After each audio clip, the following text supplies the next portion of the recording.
부르심을 가지고 세상 속으로 이제 나가야 돼요.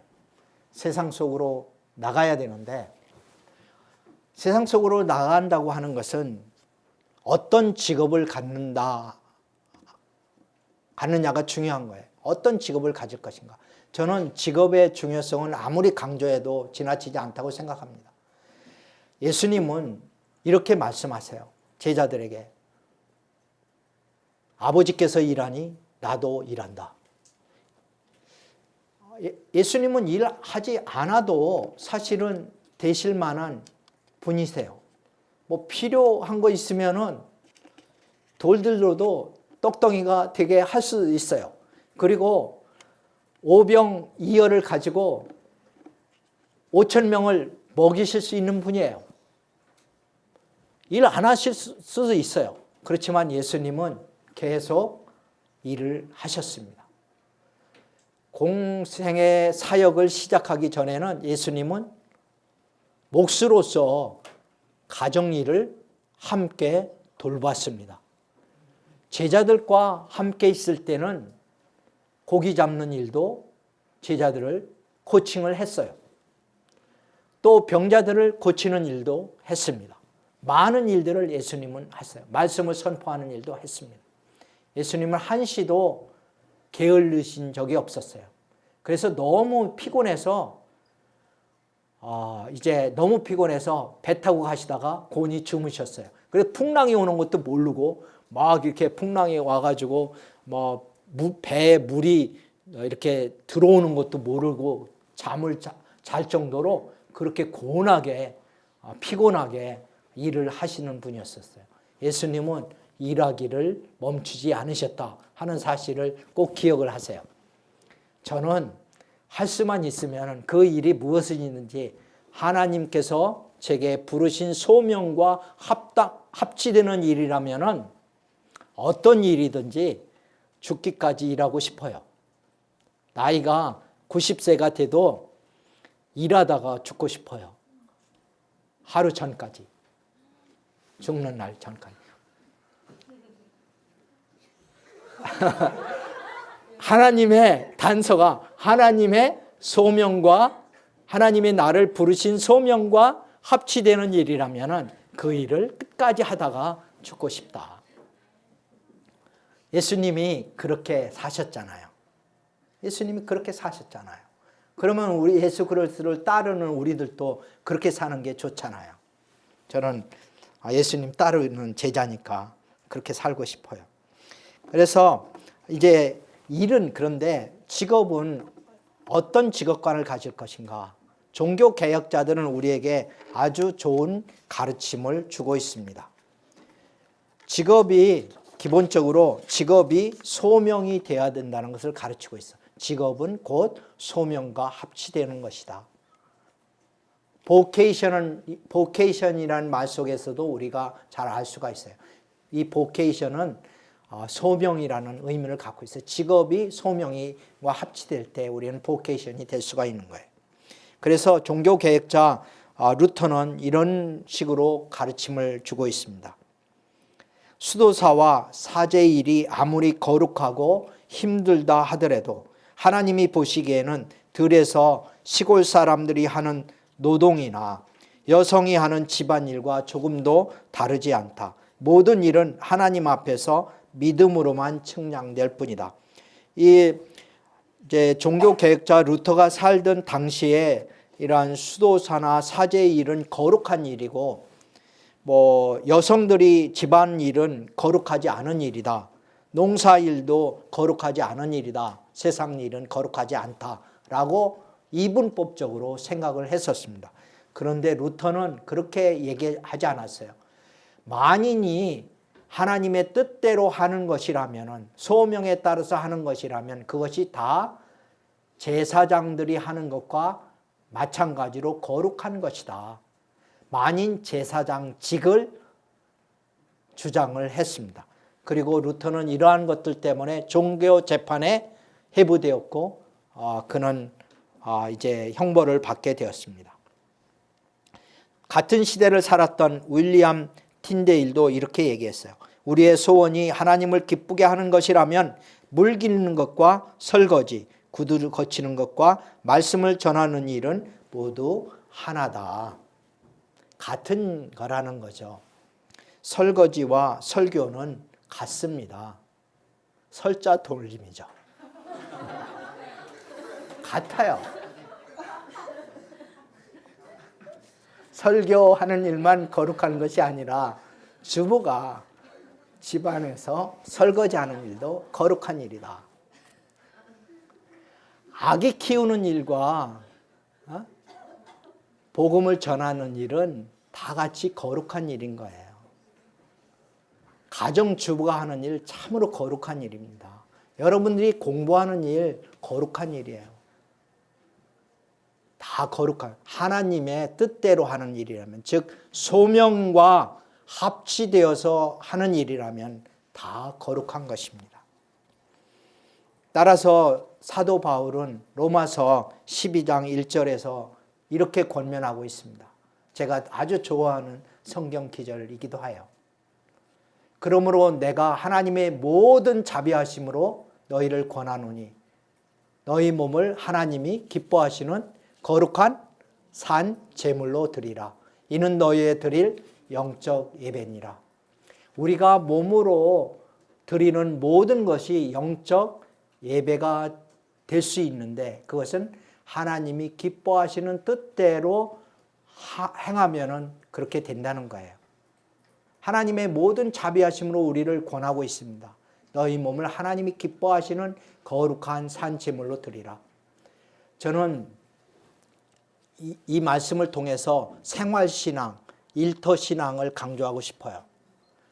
일터 영성, 신앙이 곧 직업이고 일이 곧 신앙인.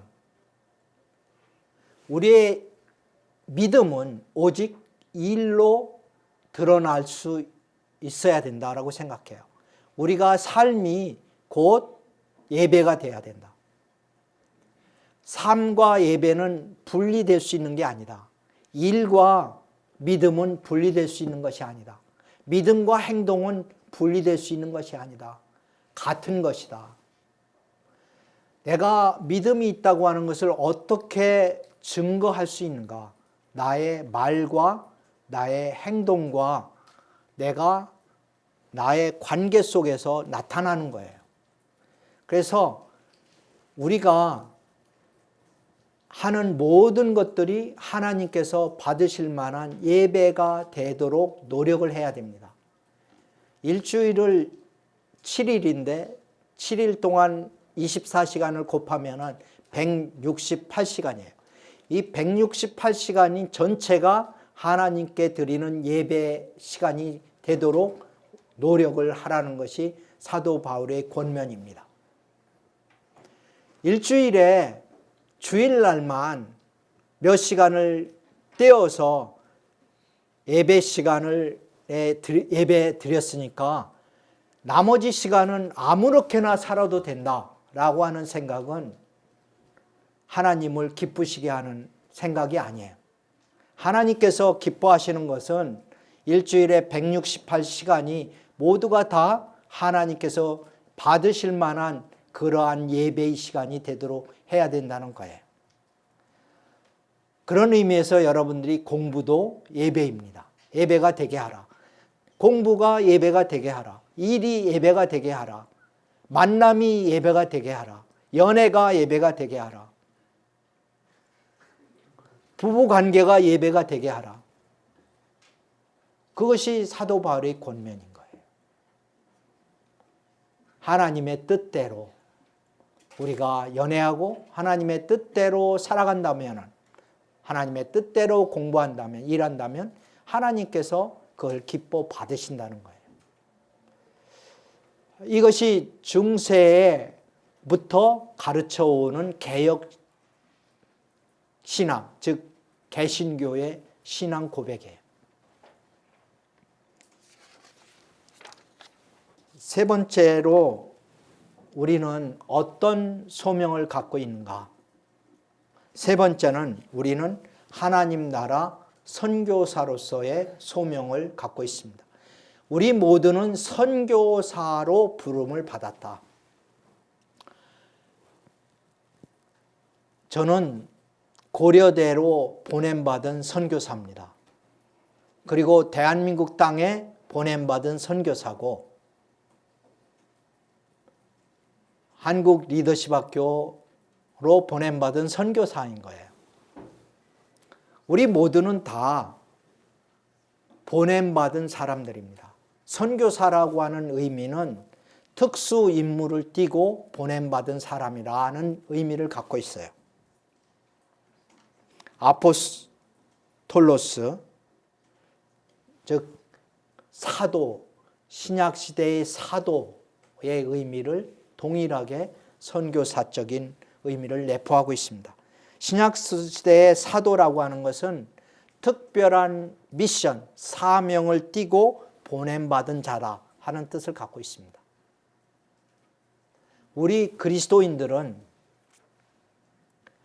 이러한 하나님 나라를 구현한다고 하는 특별한 소명을 가지고 이 세상 속에 보냄받은 사람들이에요. 예수님은 자신의 아이덴티티를 보냄받은 자라고 소개하고 있습니다. 하나님 아버지가 나를 이 땅에 보냈다고 예수님은 인식하고 있어요. 요한복음에 특히 이 말씀들이 많이 나타납니다. 보냄받았다. 요한복음서에 28회나 보냄받은 자로서의 예수님을 얘기하고 있습니다. 그리고 복음서에는 다른 제자들까지 포함해서 보냄받은 자가 97회나 언급되고 있어요. 크리스찬이라고 하는 것은 예수 그리스도를 따르는 사람들인데 이 따르는 사람들은 부름을 받은 사람들이라는 의미뿐만 아니라 부름에는 반드시 보냄이라고 하는 것을 전제하고 있다는 겁니다.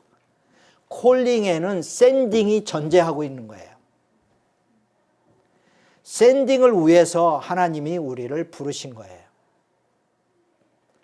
우리를 어딘가로 사명을 띠고 보내기 위해서 우리를 부르신 거예요. 그런데 부르심에만 안주하고 여기가 좋사오니 하고 가만히 있는 것은 하나님의 뜻에 부합되지 않는 거예요. 우리는 어딘가로 파송되어야 될 사람들입니다. 그 파송되어야 될 세상은 하나님이 창조한 세상이에요. 온 인류에게로 세상을 속으로 우리를 파송하기를 원하세요. 그런데 특별히 개개인에게 하나님께서 보낼 때를 정해 주십니다. 저 같은 경우에는 학교로, 교육 세계로, 그 교육 분야로 하나님께서 저를 보내셨어요. 여러분들 한 사람 한 사람에게도 하나님께서 보내실 때를 이제 정해놓고 여러분들을 부르고 계신 거예요. 불렀어요. 그리고 여러분들을 지금 양육하고 훈련시키고 있으신 거죠. 그리고 양육과 훈련이 끝나면은 여러분들을 하나님께서 어딘가로 보내실 거예요. 예수님은 늘 보냄받은 자로서 사셨기 때문에 담대했습니다. 왜 그렇게 담대했을까요? 보낸 분을 알기 때문에 담대했어요.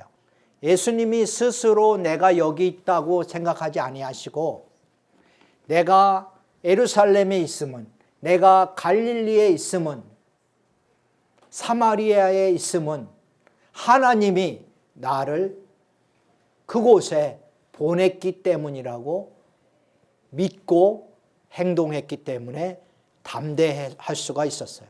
예수님을 대적하는 그 당시의 모든 종교 지도자들, 로마의 큰 권세 앞에서도 담대할 수 있었던 것은 예수님을 보내신 분이 천지와 만물을 창조하신 하나님이시고 모든 권세를 가지신 왕의 왕이신 하나님이 예수 그리스도를 보냈다고 하는 믿음이 있었기 때문에 담대할 수가 있었어요.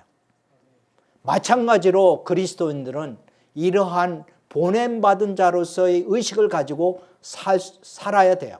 그렇게 살 수 있으면 우리는 이 세상의 어떤 권세 앞에서도, 어떠한 큰 사람 앞에서도 우리는 담대하게 설 수가 있는 거예요. 이것은 마치 모세가 바로 왕 앞에 섰던 것과 같은 거예요. 하나님께서는 모세를 부르셔서 내가 너를 바로에게 보낸다. 내가 너를 바로에게 보내겠다 라고 말씀하셨는데, 모세는 그때 너무나 두려워서 내가 누구이겠는데 이 세상의 권세를 가득 다 잡고 있는 바로 왕에게 설 수가 있겠습니까? 이렇게 얘기를 했어요. 그때 하나님께서는 내가 너를 보낸다고 말씀하신 거예요. 내가 너와 함께 하겠다고 말씀하신 거예요. 그렇기 때문에 모세는 갈 수가 있었던 거예요. 하나님의 능력을 힘입어서 갈 수가 있던 거예요. 보냄받은 자로서 살아가는 사람은 용기 있게 살아갈 수가 있어요. 믿음으로 살아갈 수가 있어요. 저는 여러분들이 한 사람 한 사람이 보냄받은 사람으로서의 인식을 갖고 살기를 예수님의 이름으로 부탁합니다. 이렇게 사는 사람과 그렇지 않은 사람은 너무나 삶의 차이가 있는 거예요. 왜 선교사님들이 그렇게 오지에 가서도 두려워하지 않고 목숨을 다해서 살 수가 그렇게 살아가는 거예요. 보냄받은 믿음이 있기 때문에 그런 거예요. 나는 보냄을 받은 자다. 나는 선교사다. 그런데 오지에 가는 사람만 선교사가 아니에요. 하나님은 성경 말씀을 통해서 모든 그리스도인들이 다 보냄받은 자로서 살기를 원하셔서 우리를 부르신 거예요. 우리를 부르실 때는 보내기 위해서 부르신 거예요. 우리가 알아야 될 사실은 우리가 선교사라는 거예요. 여러분들이 가야 할 땅이 있는 거예요. 하나님이 보내실 거예요. 어떤 사람은 교육계로, 어떤 사람은 경제계로, 어떤 사람은 정치계로, 어떤 사람은 과학기술계로, 어떤 사람은 언론계로, 어떤 사람은 가정을 세우는 일로, 각 영역별로, 어떤 사람은 종교 영역 속에 보냄을 받아서 살아갈 수밖에 없을 거예요. 그때 여러분들이 기억해야 될 거는 나는 보냄받은 자다. 나를 보내신 자가 있다. 매일매일. 그리고 나를 보내신 자가 있기 때문에 나는 보내신 이의 뜻대로 행한다. 내가 나를 보내신 자가 있는데 그분이 보낸 자 뜻대로 살아가야 될 거 아니에요. 예를 들면 대사가 있어요. 대사는 대통령의 뜻을 펼쳐가야 될 의무를 갖고 사는 거예요. 자기 뜻대로 행하는 거 아니에요. 대한민국의 이름으로 대사 역할을 하는 거예요. 우리는 하나님 나라의 이름을 가지고 예수 그리스도의 이름을 가지고 그리스도를 대신하는 엠베서더, 크라이스트 엠베서더가 된 거예요. CA가 된 거예요. 우리는 하나님 나라의 선교사가 된 거예요. 미셔너리가, 킹덤 미셔너리가 된 거예요. 특수 임무를 띠고 우리는 가는 거예요. 가서 무엇을 할 건가? 내가 속한 영역 속에서 하나님의 통치를 구현하는 겁니다. 하나님의 질서를 구현하는 거예요. 성경, 그 하나님의 질서와 통치의 개념들은 성경의 말씀 속에 계시되어 있어요.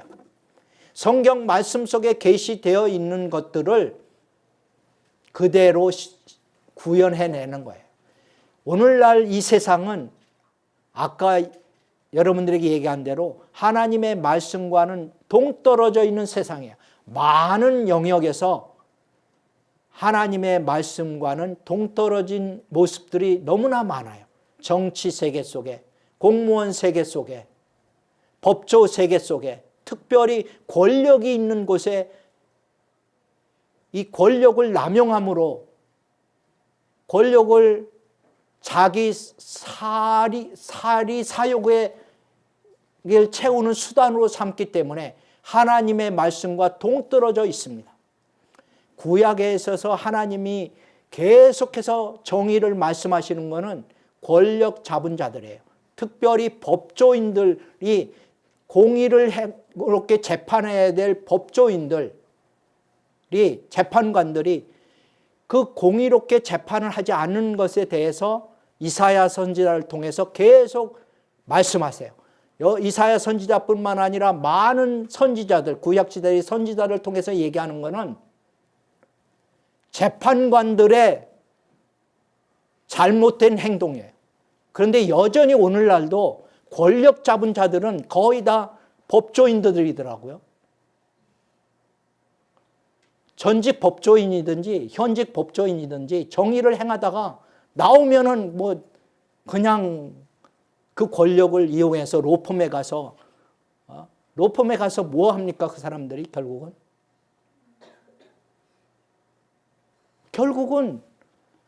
전화 걸어서 부탁하는 거 아니에요? 잘 봐달라고? 그게 다 그 뇌물과 같은 거예요. 뇌물을 받고 재판을 그릇되게 하는, 공의를 그릇되게 하는 행동들을 하고 있는 거예요. 이것이 대한민국의 문제인 거예요.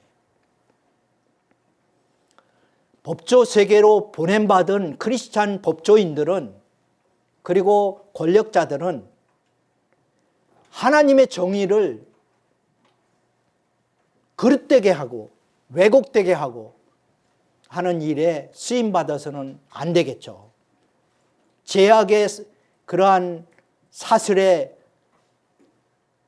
제약을 함께 편승하는 그런 사람들이 되지 않아야 되겠죠. 두 번째, 구약에서 하나님의 말씀과 가장 어긋난 부분이 가난한 자의 것을 착취하는 것에 대해서 성경은 말씀하고 있어요. 비즈니스맨들이에요. 부자들이에요. 부자들. 오늘날로 얘기하면 부자들이에요. 이 부자들이 가난한 것을 착취하는 것에 대해서 이건 하나님의 정의에 부합되지 않는다. 하나님의 통치가 그곳에 없다는 거예요. 우리 그리스도인들은 이 두 가지에 특히 조심해야 될 것 같아요. 권력 앞에서 하나님의 뜻을 훼손하지 않도록 조심해야 되고요. 두 번째는 부자, 돈 때문에 하나님의 뜻을 저버리는 일이 없어야 될 것 같아요. 이 권력과 돈, 그 다음에 세 번째는 섹스 문제입니다. 이 성적 타락이 오늘날 이 시대에 하나님의 말씀, 하나님의 통치와는 너무나 어긋나 있어요. 이러한 성적 타락으로부터 우리가 자신을 깨끗하게 하는 것, 우리의 육체를 깨끗하게 하는 것, 이것이 하나님의 나라를 선포하고 하나님 나라를 구현하는 데 있어 매우 중요한 영역이다 생각해요. 권력 영역,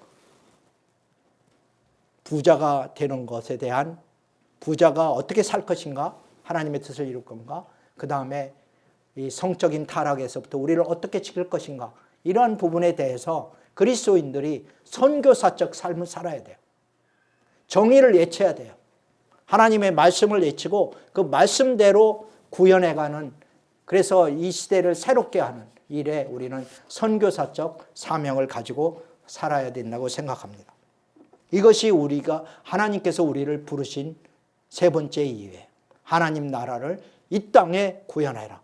내가 밟고 있는 땅마다, 내가 보냄받은 땅마다 내가 보냄받은 자로서 살아라. 특수한 임무가 있다. 내가 해야 될 일이 있다. 하나님의 말씀과 어긋난 부분을 하나님의 말씀으로 돌아오게 고쳐라. 개조해라. 오늘 우리 세월호 사건 이후에 국가 개조라는 말이 나오고 있는데, 대한민국이 변화돼야 되는 거예요. 정치, 경제, 교육 모든 분야가 변화해야 되는데 특별히 세 분야가 분야돼요. 권력 분야하고 경제, 돈 분야하고 그 다음에 성적 타락, 이러한 부분이 정말로 하나님의 뜻대로 변화돼야 돼요.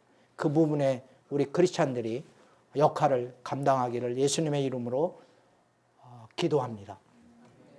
그 다음에 네 번째, 우리의 소명은 하나님 나라를 그러면 어떻게 구현할 것이냐는 거예요. 하나님 나라의 비전을 한번 생각을 해보자고요.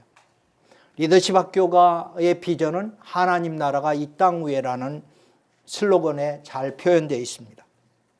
우리가 어떻게 하면 이 땅을 내가 살고 있는 그 영역을 하나님의 통치하는 영역으로 만들 수가 있겠는가? 구체적으로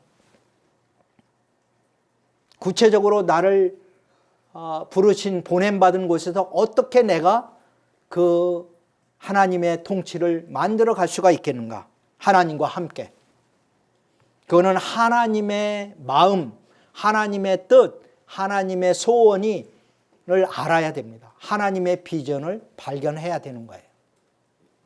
나의 비전이 아니라 하나님이 이 세대를 향한, 교육 세계를 향한, 과학 세계를 향한, 권력 세계를 향한, 정치 세계를 향한, 언론 세계를 향한 하나님의 뜻, 하나님의 비전, 하나님이 간절히 원하시는 그 꿈, 이거를 알아야 돼요.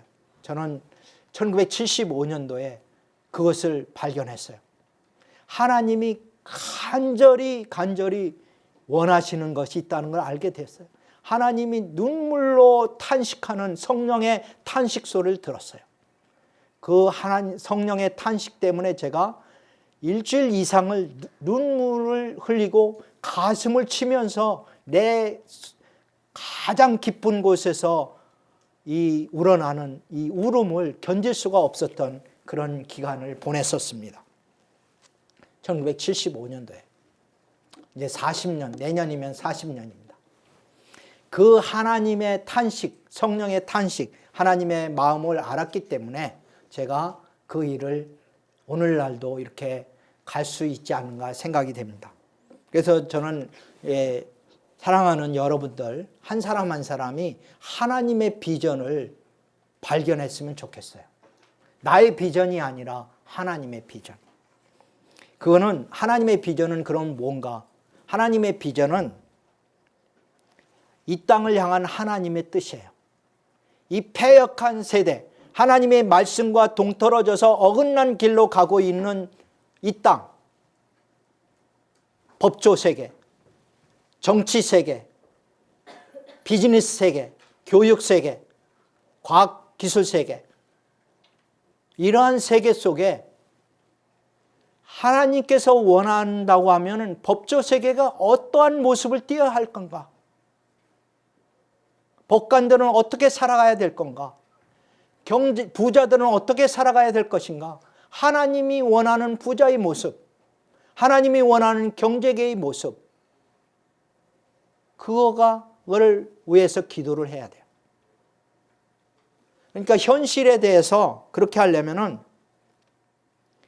현실에 대해서 거룩한 불만족, 현실의 거룩한 불만족을 발견할 수 있어야 돼요. 아, 이대로는 안 된다. 이대로는 우리가 노아 시대에 멸망을 당했던 것처럼 이 대한민국이 어쩌면 하나님의 큰 심판 앞에 직면하게 될지도 모르겠구나. 이대로 가면 우리가 다 죽을 수밖에 없겠구나. 이대로 가면 하나님의 징계가 임하겠구나. 이러면 안 되지 하는 안타까움이 우리 가운데 있어야 되는 거예요. 그러한 하나님의 말씀과 어긋난 부분을 가지고 안타까워하고 눈물을 흘리는 사람이 하나님이 쓰실 수 있는 사람이에요. 그렇지 않고 여기가 좋사오니 이 정도면 됐지. 내가 이 정도 살았으면 됐지. 라고 생각하는 사람은 하나님의 뜻과는 멀어진 가능성이 많습니다. 현실 세계에 대해서 하나님의 말씀과 어긋난 부분을 놓고 안타까워하는 사람, 이건 하나님의 뜻이 아닌데, 이렇게 안타까워하는 사람 가운데 하나님의 음성이 들리기 시작하는 거예요.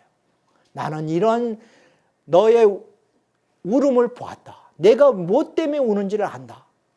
너의 슬픔을 내가 안다. 너의 고통을 안다. 이것이 바로 모세에게 들려준 하나님의 음성이에요. 출애굽기 3장에 나타난 하나님의 모습입니다. 출애굽기 3장에 보면 이스라엘 백성들이 애굽에 종살이하고 있는데 그 종살이하는 백성들이 날마다 하나님 앞에 나가서 부르짖었어요. 우리가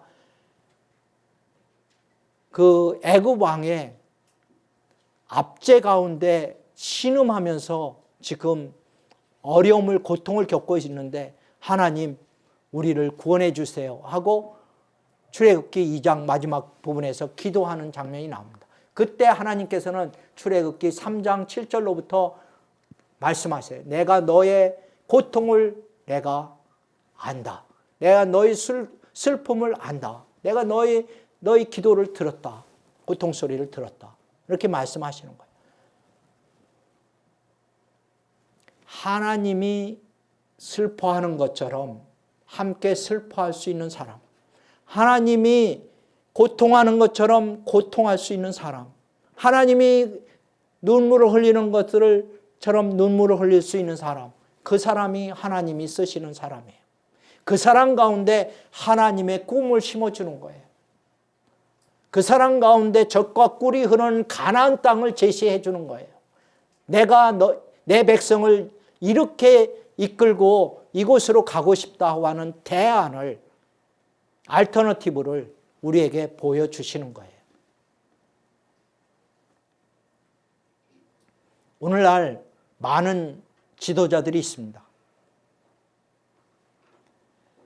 정치 지도자, 경제 지도자, 교육계의 지도자. 그런데 그들 가운데 저는 묻고 싶어요. 그들 가운데 고통하는 국민들의 고통을 얼마나 알고 있는가? 얼마나 공감하고 있는가? 그리고 그 고통을 하는 국민들 가운데서 하나님의 뜻을 발견했는가? 하나님의 대안이 있는가? 그러면 하나님의 비전이 있는가?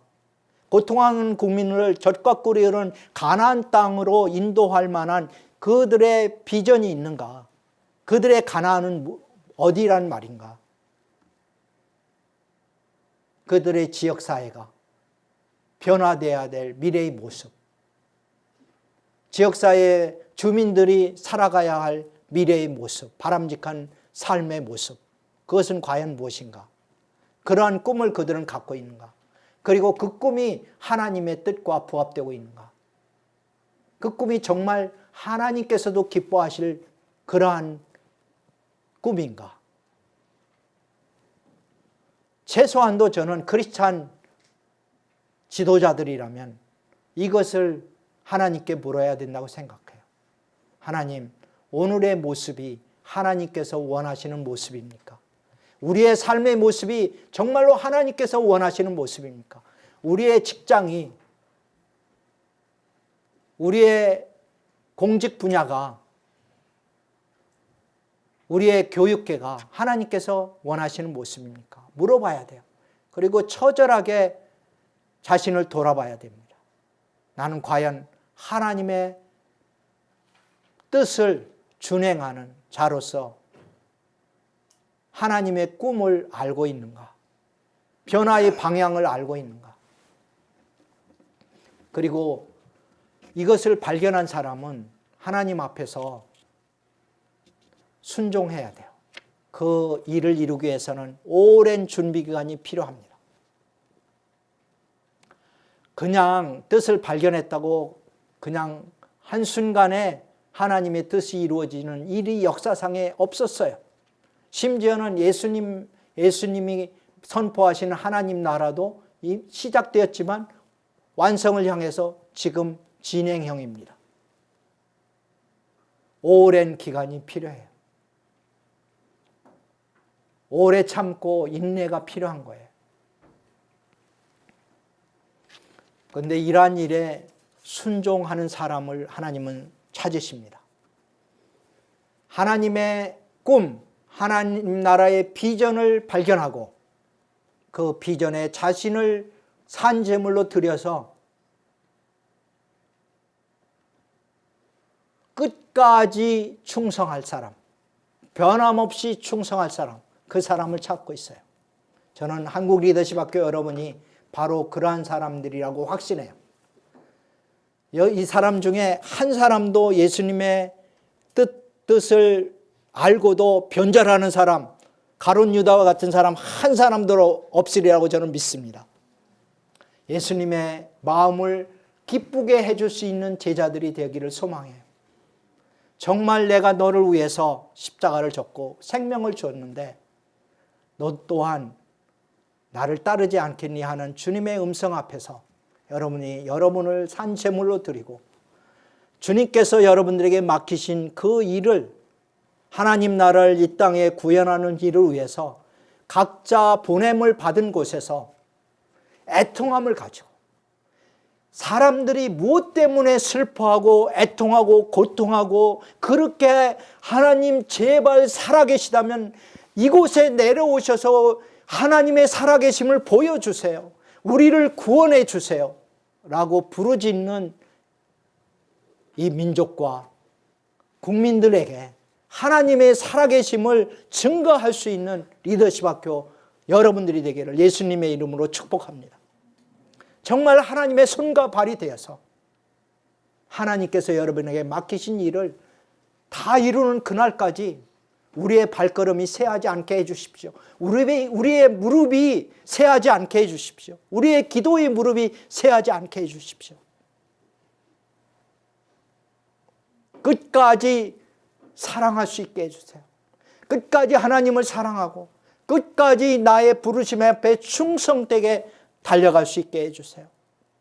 나의 달려갈 길과 주 예수께 받은 사명, 곧 하나님의 은혜의 복음 증거를 마치려 하면은 내 생명을 조금도 귀한 것으로 여기지 않노라 고백했던 사도 바울의 고백, 표대를 향해서 달려가노라 했던 사도 바울의 경주가 우리의 경주가 되었으면 좋겠습니다. 평생 단 한 번밖에 우리는 살 수가 없어요. 그 날이 여러분 앞에 앞으로 70년이 될지 50년이 될지 아무도 모릅니다. 그렇지만 그 날, 그 인생을 살아가는 날 동안 정말 성공적인 인생이 무엇일까? 그 성공적인 인생은 하나님의 부르심을 다 이루고 가는 거라고 생각해요. 그리고 하나님이 부르심을 알고 하나님의 부르심 앞에 직업을 그 직업으로 삼고 직업과 그 부르심이 일치하는 삶, 그리고 그 직업 현장 속에서 보냄받은 자로서 살아가는 거예요. 선교사적인 삶을 살아가는 거, 변역자로서 살아가는 거, 내가 있는 곳에서 그냥 안주하는 삶이 아니라 변화를 주도해가는 삶, 그 삶이 우리의 삶이 되어야 된다고 생각합니다. 그리고 궁극적으로 우리의 삶을 통해서 하나님의 주권이, 하나님의 다스리심이, 하나님의 나라가 임하게 하는 것, 확장되는 것, 임할 뿐만 아니라 확장되고 그곳에 구체적으로 나타나는 것, 그것이 하나님이 우리를 부르신 뜻이다. 특별히 리더십 학교를 이 대한민국에 세우신 하나님의 뜻이라고 저는 확신하고 있습니다. 역사상 하나님의 비전을 가지고 하나님 나라를 구현하기 위해서 살아갔던 믿음의 많은 사람들이, 선배들이 있어요. 히브리서 11장에는 그러한 많은 믿음의 조상들을, 아브라함을 비롯해서 많은 사람들을 기록해 놓고 있습니다. 그런데 저는 그 이외에도 오늘날에도 역시 기독교 역사 가운데 현실 속에서 하나님의 뜻을 구현해가는 사람들을 소개하고 싶습니다. 아까 잠깐 살펴본 루터예요. 루터는 교회가 타락해가는 모습을 견딜 수가 없었어요. 면죄부를 파는 교회, 성전 건축이라고 하는 명분을 내세워서 오히려 돈을 주면은 면죄부를 주는 그러한 타락한 종교를 개혁하기 위해서 일어났던 루터. 그리고 루터가 만인 제사장직을 들고 나왔죠. 그렇게 함으로 인해서 개신교가 탄생되는 초석을 놓았습니다. 새로운 세상이 열린 거예요. 하나님의 통치가 구현됐습니다. 또 한 사람, 윌리엄 윌버포스입니다. 윌리엄 윌버포스는 우리 필독서였죠? 여러분들이 필독서였습니다. 리더십 학교 필독서인데, 윌리엄 윌버포스가 하원 의원으로서 부르심을 받은 것은 영국 사회를 개혁하려는 하나님의 부르심이었습니다. 당시에 영국 사회가 산업혁명을 거치면서 사회 구조 악속에 빠져 있었어요. 어린이들이 예를 들면은 공장에 가서 어린 나이에 어린이 노동이 착취당하고 있었습니다. 여성들은 또 성적으로 노예가 되어서 사창가에 팔려가고 있었어요. 그리고 더 심각한 것은 아프리카에서 사람을 종으로 잡아다가 노예로 다른 나라에 파는 노예 무역을 통해서 전 국가 재정의 3분의 1을 충당하는 이러한 정말로 있을 수 없는 일들이 밝은 대낮에 그냥 이루어지고 있었어요. 이러한 일에 윌리엄 윌버포스는 이러한 것은 하나님의 뜻에 어긋난 일이다. 하나님이 살아계시다면 이러한 일은 있을 수 없는 일이다 라고 생각하고 윌리엄 윌버포스가 하원 의원이 되기로 결단을 내리죠. 그리고 공동체, 클레판 공동체를 만들어서 함께 이제 협력하면서 사회 개혁을 해나가는 것을 보게 됩니다. 그는 40여 년을 온전히 이 일에 헌신을 했어요. 완전히 헌신을 해가지고 영국 사회를 변혁시킨 것으로 나와 있습니다. 뿐만 아니라 존 스토트 목사님은 오늘날에 얼마 전에 돌아가셨는데 존 스토트 목사는 런던 인스티튜트에서 크리스찬 임팩트 운동을 벌였어요. 크리스찬이 영향력 있는 행동을 하기를 원하셨습니다. 그래서 사회에 적극적으로 참여하고 사회의 변화를 가져와야 된다고 주창을 하셨어요. 오늘날 우리가 따져보면은 우리의 있는 분야 속에서 작은 힘이지만, 작은 불꽃이지만 소금과 빛의 소명을 가지고 열심히 일하는 그리스도인들을 보게 됩니다. 우리 한국 리더십 학교 여러분들이 다 루터가 되고, 어떤 사람은 루터로서, 어떤 사람은 윌리엄 울버포스가 되고, 어떤 사람은 존 스토트 목사님 되고, 어떤 사람은 마르틴 루터 킹 목사님이 되고, 어떤 사람은 링컨처럼 되고, 어떤 사람은 또 바울처럼 되고, 각자 성경에 기록된 인물들이 되었으면 좋겠어요. 저는 여러분 만날 때 담대하고도 이런 꿈을 꾼 적이 있어요. 이건 그냥 꿈입니다. 오해하지 말고 들으세요. 그런 꿈인데, 이런 꿈을 꿔요. 왜 성경에 이 장로의 이름은 없지? 왜 성경은 왜 거기서 끝났지? 왜 요한계시에서 끝날까? 나는 소망이 성경에 기록된 모세처럼, 아브라함처럼, 모세처럼, 다윗처럼, 느헤미야처럼, 바울처럼 나도 그렇게 기독교 역사 속에 그렇게 기록될 수 있는 사람이 되고 하나님이 그렇게 쓰는 사람이 되면 얼마나 좋을까, 그런 욕심을 가졌던 적이 있었어요. 저는 여러분들이, 저는 못할지도 모르지만 여러분들은 정말 이제 후세의 역사가들이, 기독교 역사가들이, 또 기독교 역사가들뿐만 아니라 모든 사람들이 여러분들을 평가할 때 정말 이 땅에서 하나님이 쓴 사람이다, 하나님과 함께했고 하나님이 쓰신 사람으로, 성경에 기록될 만한 사람은 아니지만 기독교 역사 속에 기록될 만한 사람들로 다 그렇게 살았으면 좋겠어요. 우리 오늘 아침에 안창호 평전을 여러분들이 필독서로 읽고 발표를 했는데, 안창호 같은 분이 왜 오늘날에는 없겠어요? 여러분들이 그러한 일들을 했으면 참 좋겠다 생각이 됩니다. 우리 한국 리더십 학교 여러분들 한 사람 한 사람이 하나님이 쓰시는 사람, 하나님이 보낸 선교사, 또 소명을 다 이루는 성공적인 그러한 그리스도인 제자가 되기를 예수님의 이름으로 축복합니다.